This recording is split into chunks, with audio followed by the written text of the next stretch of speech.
Kanselado na ang 50 domestic flights sa iba't ibang lugar sa bansa dahil sa bagyong Uwan ayon sa Civil Aviation Authority of the Philippines o CAAP.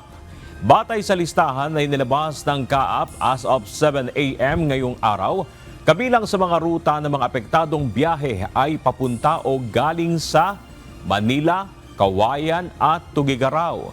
Gayun din sa mga ilang biyahe sa Virac, Cebu, Masbate, Naga, Clark, Calbayog, Catarman, Basco at Lawag.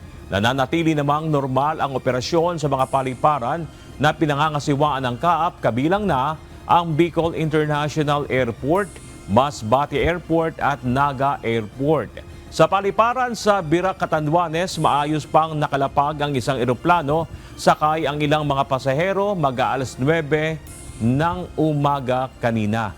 Para naman sa ilang flights, bukas, November 9, kanselado na rin ang ilang biyahe ng papunta o galing sa Manila, Catarman, Cebu, Calbayog, Tuguegarao, Clark at Basco.